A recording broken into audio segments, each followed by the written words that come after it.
What's up, everybody? Welcome back inside the Lettermen Lounge for another episode of the Lettermen Lounge.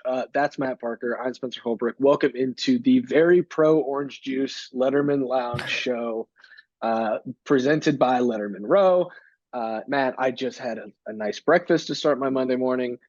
Some sausage, some eggs, some orange juice. It was delicious. Had my cup of coffee, and I am ready to get started on a Monday following the Ohio State spring game. Really kick off this off season of recruiting content. What say you?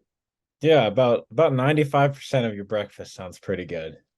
That orange juice could use a little work, but everything else sounds pretty good. I if we really want to get into breakfast talk, I had some Cheerios and a banana. So we're really getting after it this morning. For the uninitiated of this show, Matt is anti-orange juice. I guess we still allow him here, but the lounge does serve orange juice. No pulp, just classic orange juice.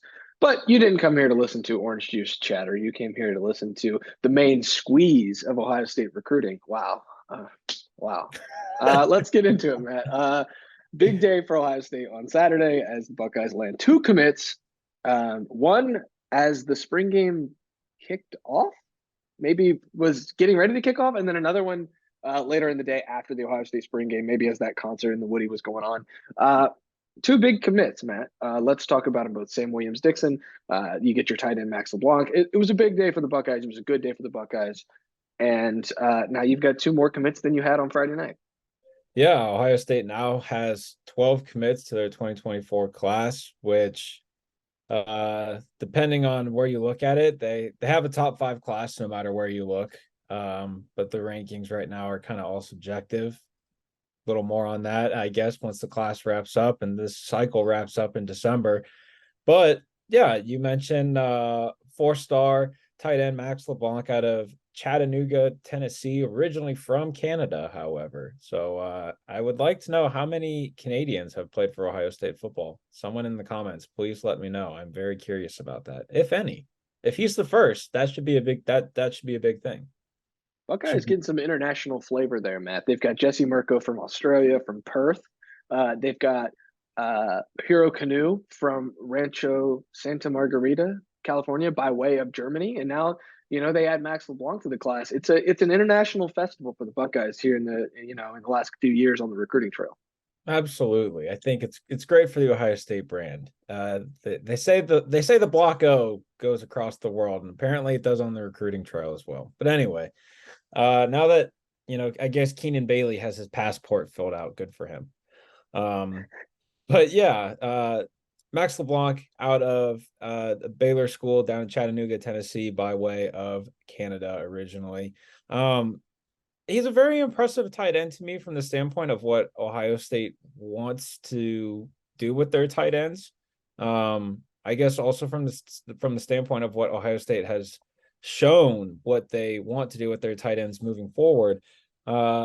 LeBlanc spoke with On3 director of recruiting Chad Simmons the day before, or a few days before he announced his decision to Ohio State, and kind of offhandedly admitted that he's more of a receiving tight end, which you and I had some conversations on the field at Ohio Stadium Saturday after he announced his commitment that, anymore everyone's a receiving tight end. But if you can learn how to block, you're going to find more opportunities on the field than just being one dimensional. And tight end, if you disagree with me here, by all means, please let me know.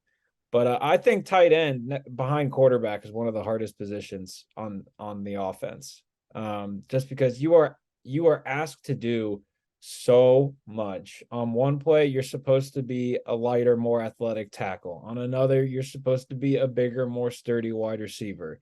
In certain protections and certain things, you could also serve as, I guess, a de facto running back if you kind of want to look at it from that way. So you have to be so versatile in your game.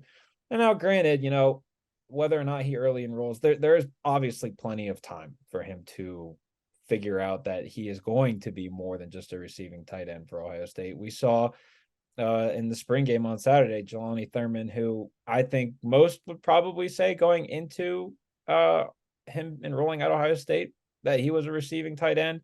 And then he spent quite a lot of time with Mick Marotti when he arrived at Ohio State. And well, now he looks like he can do the part. Obviously, he's a freshman and he's behind on the depth chart a little bit, as freshmen should be, respectfully. But I thought it was interesting to me that LeBlanc openly said that he is more of a receiving tight end. I think Ohio State, if they saw that, they kind of will enjoy the challenge of being like, okay, well, this is why you're coming to Ohio State.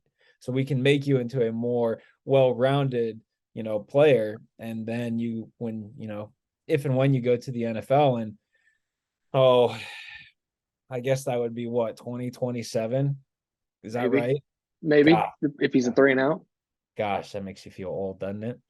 Um, if that all goes according to plan, he's a well-rounded tight end and can do more than just catch some balls.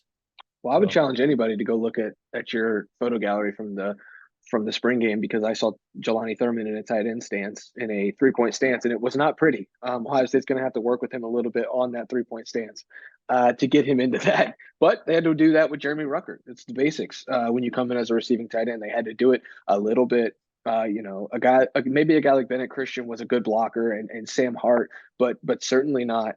Joe Royer was a wide receiver at Cincinnati Elder. You've got Jelani Thurman, like I just said, is definitely more of the receiving type of side, and even though he's a big body who can do a lot of things. So the Buckeyes are not immune to finding guys who catch the ball well and then turn them into a tight end. Kate Stover, maybe not a great example of that, but he's really good with the ball in his hand. So I mean, you got to G. be able to, Scott was brought yeah, in as a wide receiver. So exactly. You've got to be able to do everything when you're an Ohio State tight end. And a lot of times those tight ends aren't in the stance anymore. They're usually, some of them are H backs. They're sitting up, 2-point. But you've got to be able to do it all. And that's one of the challenges. But I think that's what they're intrigued by with Max LeBlanc. They're also intrigued by with a couple other tight ends. I think this could be a 2 tight end class. It also, Matt, is a 2 running back class, and it officially already is a 2 running back class. The Buckeyes locked in their second running back, Sam Williams-Dixon, later on in the day on Saturday. And this is a guy who you've been high on for a long time, just switched schools to challenge himself. Now it's going to challenge himself in a running back room with a lot of talent when he gets to Columbus. yeah, Sam Williams-Dixon. Uh, I think people should look at him and maybe remove the tag running back and kind of think athlete as it relates to Sam Williams-Dixon. There are just some football players where you look at them and yeah, he is more than capable of being a running back, especially at the next level. I think he's pushing I think his height is about 5'10 and a half, 5'11, somewhere in there. He's got the weight right now, flirting somewhere in the 170, 185-ish range. This is offhand. I haven't looked at it in a little bit. But everything that he does on a football field, he's just a playmaker. He's just a difference maker if he has the ball in his hands. And whether or not that's in the backfield, actually getting carries, or if he wants to be split out in the slot, even on the line of scrimmage split out. I mean, there are a few clips out there of him at his former high school, West Holmes, where he's a receiver on the line of scrimmage, and you're just like, oh wow, this guy he can kind of do it all. I've said this to you, multiple times, into Andy Backstrom, as we tried to this is going to sound kind of condescending, and I don't mean it to. As we educate Andy on former Ohio State players before they were in the NFL, what they did at Ohio State, a guy that I always bring up is Curtis Samuel. What Sam Williams-Dixon can develop into is a similar role that Curtis Samuel had at Ohio State. Now, obviously, there are some difference in schematics in that Ohio State offense now. Urban Meyer's thumbprint was all over that offense, and over time, we've seen the wrinkles that Ryan Day has added to this offense, and now it's very much his offense with the template that Urban left. But I think you look at a player like Sam Williams-Dixon, who may not be so high on the rankings, but he's an Ohio State commit, so take that for what it's worth over rankings and things like that. Central Ohio kid. He's originally from Columbus, and he had a top 5 of Ohio State, Penn State, Tennessee, Kentucky and Rutgers, and there's one school that stands out above the rest in that collection of schools, in my opinion. I'm not going to speak for you, but in my opinion, there's one school that is on a different playing field than those other schools. So Yeah, obviously we're talking about Rutgers here, and the Buckeyes went into Columbus and beat out the Scarlet Knights for a huge in-state prospect. I mean, that's just the way that things go. Sometimes you get lucky with a kid. All jokes aside, I think that this Curtis Samuel thing is interesting. Obviously, everybody wants to kind of find out, like, okay, what is this guy? Who is he like? And we've heard different guys are like.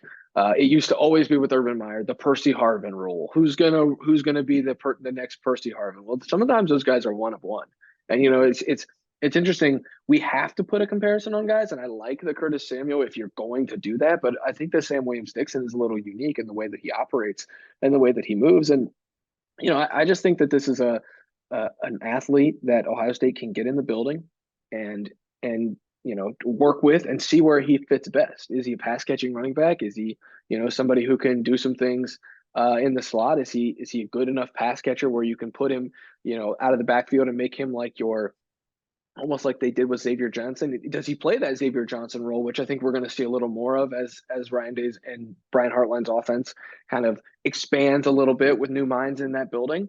Um, so it's just it's just enough of a wrinkle that it makes opposing defensive coordinators in a few years from now. The Xavier Johnson comparison is perfect. I was sitting here and I was just like, you know what? Actually, I think it's maybe a little bit more like Xavier Johnson. yeah, And I also think it's worth noting that yes, Ohio State does have two running backs in the class now, but I don't exactly get the sense or feeling that Tony Alford is done on the trail in this class. You had DeJuan Williams, a 4-star running back out of St. Francis Academy in Baltimore, Maryland, that was at the spring game. That's someone that Ohio State is pretty high on. Jordan Lyle out of St. Thomas Aquinas down there in South Florida is another guy that Ohio State is pretty high on. And to be quite honest with you, I wouldn't be too shocked if you see that last true running back, if you will, head up to Ohio State in June in camp, just to make sure that, just for Ohio State to make sure that, okay, because they already have James Peoples, who is their bona fide number one guy. There's no question that is their number one guy. But you look at the running back room right now, and you see that Mayan Williams gone after this year. I believe Chip Trainum is out of eligibility after. Well, there's a good chance if he has a productive year, he could leave.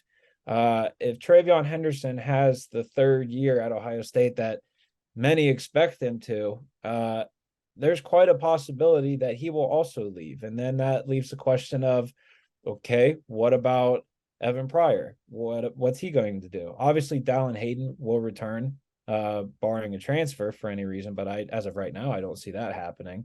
So it's pretty light. It potentially could be light for Tony Alford, which is why I think when it's all said and done, you'll see 3 running backs in the class, but that positional versatility that Sam Williams-Dixon offers Ohio State gives them a little more leeway to get 2 quote unquote true running backs, and then you have Sam Williams-Dixon who is capable and obviously very talented in the backfield as a running back. But if you maybe, I don't want to say miss somewhere else, but if you're not happy with what you have, you just have options. You have a versatile player, you have a versatile weapon, and that's exactly what he is. Yeah, I think it's important that he joined the class after James Peoples. He already knows that James Peoples is locked into the class. He knows what he's going into. Kind of like, they're not the same caliber, I don't believe, but Evan Pryor was already committed, and then Travion Henderson jumped on board a couple weeks later in that 2021 class. And, Travion knew what he was coming into, a top 10 back in the country with Evan Pryor, but he knows he's a different style of back. Nobody's going to be out here comparing James Peoples and Sam Williams-Dixon. They're different players with different skill sets. And so I think that it's good for Ohio State to get 2 different guys in there. And like you said, there could be a lot of, let's just call it what it is. There could be a lot of turnover in that room. You don't know.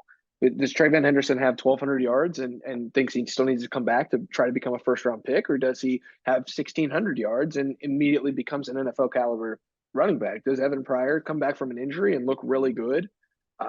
Is Mayan Williams able to stay healthy for an entire year and use that to get to the NFL?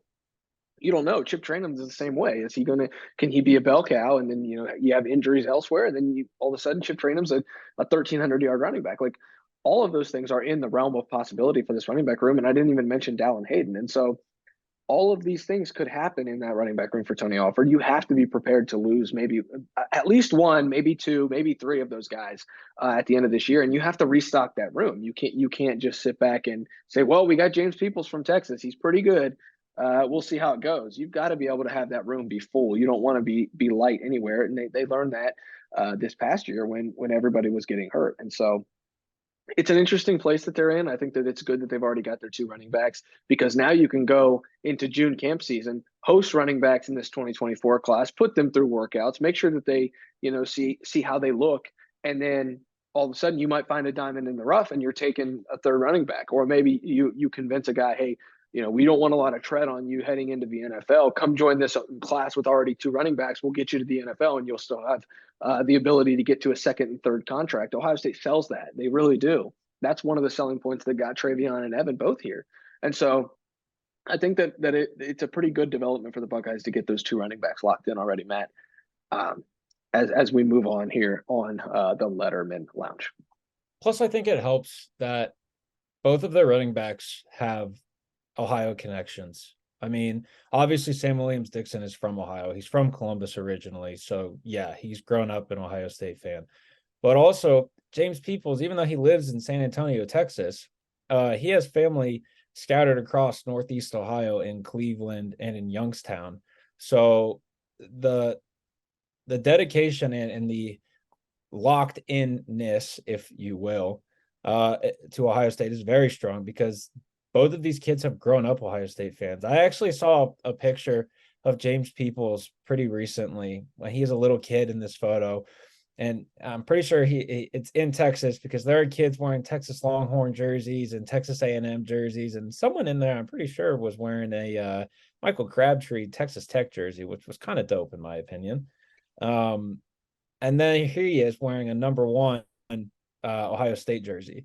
So it's important to get the guys that you want, but it's also important to get the guys that want you. And I think that's exactly what Ohio State got with both James Peoples and Sam Williams-Dixon. Matt, the sidelines of the Horseshoe were absolutely loaded on Saturday for the spring game. No surprises. It was an Ohio State game. There's a lot of people there. A lot of them were the youths, the teens, the kids who Ohio State wants to be in the class. Quick little rundown here before we get into the new On3 rankings, because I think those are very important to talk about.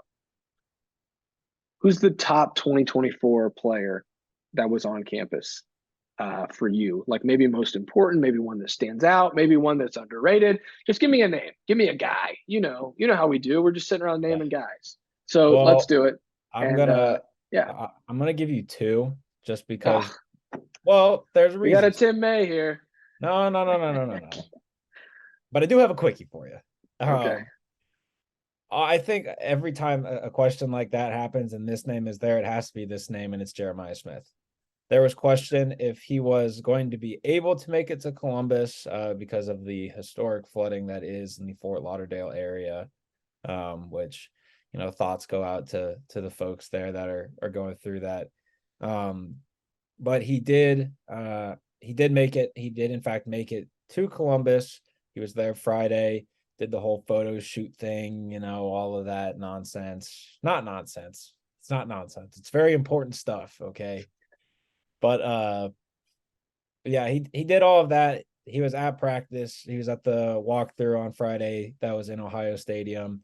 And anytime that Ohio State can get their 5-star wide receiver commit, who I've been told is, apparently going to go to Miami or Florida or all these other places, like, I think it just really silences all of that nonsense, which I am now going on the record and calling it nonsense.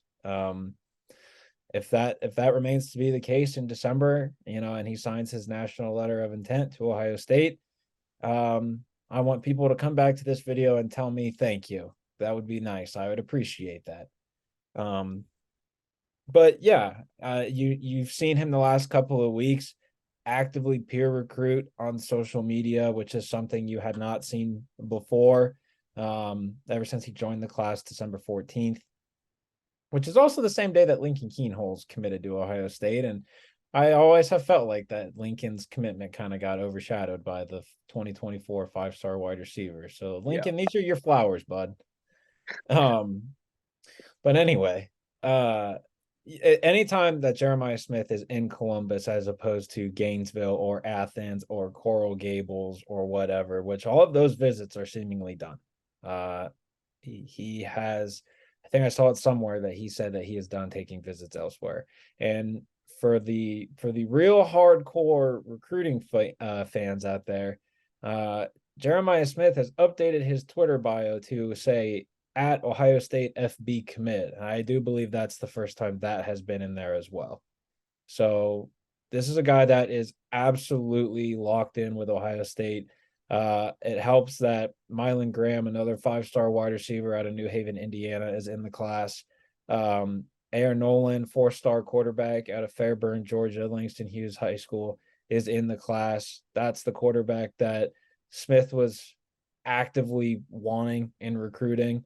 So to have that there, to have all of that, and then have him make it to campus for the spring game and peer recruit some of the other guys that now I'm going to get into, I think is important. Excuse me.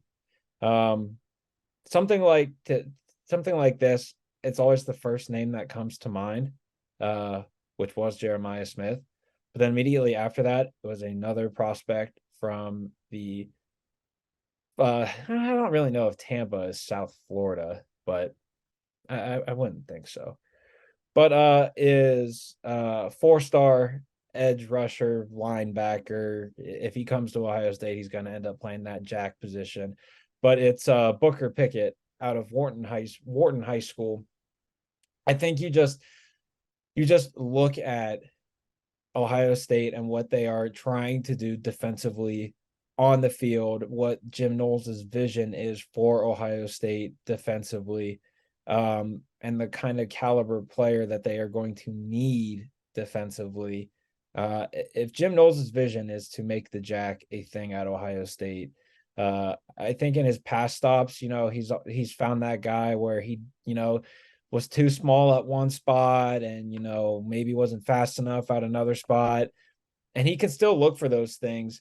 But now it's just a new echelon. It's a new level of that speed, of that misplaced prospect, if you will. And, Booker Pickett, he's a 6'4" prospect. He's probably a very lean 225, 230 right now. That's the guy, if Ohio State gets him, he can very well beef up into looking like a Mitch Melton kind of type player and fill that role, fill that vision of kind of just roaming the field and, for lack of a better phrase, see ball, hit ball. And that's exactly the kind of player that Booker Pickett is. I mean, he had 30 sacks as a junior in Florida. That's ridiculous. 30 sacks in any season, no matter where you play, is ridiculous. But to do that in Florida high school football is just, it's absurd. It's absolutely absurd. He's he comes from a football family. His dad played at Miami. His uncle played at Ohio State. Ryan Pickett, defensive tackle at Ohio State, and then went on to have a pretty solid NFL career as well. So he knows Ohio State. He knows the program.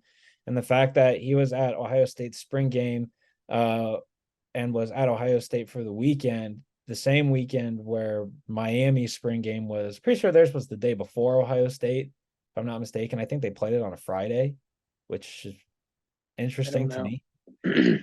Kind of weird to me. Win more games, Miami. I'll care about you more. I suppose I have to care about Miami. I have to pay attention to it. But the fact that, he decided, he and his family, because his younger brother, Cannon Pickett, a 2026 offensive tackle, that's a name to keep in mind, they were there for the entire weekend. I mean, they were there Friday through Sunday. And so that's a significant name for Ohio State. I already mentioned another name that is of importance, was DeJuan Williams. I briefly mentioned him. I think he's a guy that if he already, I mean, he already has an Ohio State offer. If he comes to Ohio State in June to camp, I think that would be significant for him just to prove to Ohio State, Ryan Day, Brian Hartline, Tony Alford that, hey, you guys didn't offer me for no reason. I want to be here. But there are some other schools in the mix with him. Penn State is pretty big on him. I don't know how many more running backs they can take though. But Penn State is big on him. Maryland is big on him. There are some schools out there that are big on him. But if Ohio State turns to him, I mean, he was there for the spring game. So that is significant. I have a question for you. Well, I have a couple names that I was going to try to give, if that's okay. Well, yeah. One of my questions though was I'm assuming you are looking at the list that I confirmed. At least I'm hoping you are. Yes. Who on that list that's a 2025? Just one name. I was gonna go 2025 anyway. I think I might know the name that you're going to say, but go ahead. I'm going to go with David Sanders, the 5-star offensive tackle from Providence Day School. And I'll tell you why. Providence Day School happens to be the home of four-star quarterback from the Providence Day School, Jaden Davis, who is committed to the University of Michigan. That's a big deal for Michigan to have the big time quarterback who they believe is a 5-star player. On 3 has him as a 4-star. More on that later this week. And now his offensive tackle is a 5-star in the 2025 class. Michigan can get off to an incredible start if they can try to land the same tackle to block for Jaden Davis in David Sanders. The fact that he was at Ohio State this weekend, however, hanging out with Paris Johnson, hanging out with, other offensive tackles, NFL level players, that's a big deal. He was on campus. Lettermen Row sources indicated it was a home run visit. He was with Paris Johnson. He was with Nicholas. He saw Nicholas Petit Frere. He met Paris Johnson. Ohio State kind of rolled out the red carpet there. Ohio State understands what it's going to take to win at the highest level. You have to have good offensive tackles. The Buckeyes are right now struggling with their offensive tackles. If you can sell him on, hey, DeJuan Jones, 2nd round, Paris Johnson, 1st round, Nick Petit Frere, starting tackle for the Tennessee Titans as a rookie. That's a huge deal. Like that is not, Ohio State has the ability now at this point to start selling offensive tackle history, which they haven't been able to do since like 2017 or 2016. So it's a big deal. And so I think David Sanders is the biggest name on this list. And then if I can just add one more, I think Jaden Jackson, IMG Academy defensive tackle. Larry Johnson's got to get on the board in this recruiting class. There's no sugarcoating it anymore. Everyone else seems to be enjoying the splendors of this recruiting momentum. Tim Walton's doing work on the corners. Perry Eliano's got some stuff cooking right now at safety, I believe. Linebacker seems to be on a roll. James Laurinaitis and Jim Knowles putting it together. Larry Johnson's got to. I know that defensive tackle is usually a longer developing position as far as recruiting class. People like to take their time and make those decisions, but the Buckeyes have to create a little bit of that snowball to roll down the hill at defensive tackle and defensive end. I think Jaden Jackson's a great place to start from the IMG Academy. Yeah, and Jaden Jackson absolutely looks the part too. Yeah, I mean, he posted already a transformation picture, which is kind of, I guess, funny when you're going through puberty, I suppose. But he probably was an 8th grade or freshman year. Did you see this? He posted this photo of him with Larry Johnson from probably a few years back, and the difference that his body has already made from a few years back to Saturday was when the photo that he posted in comparison with it.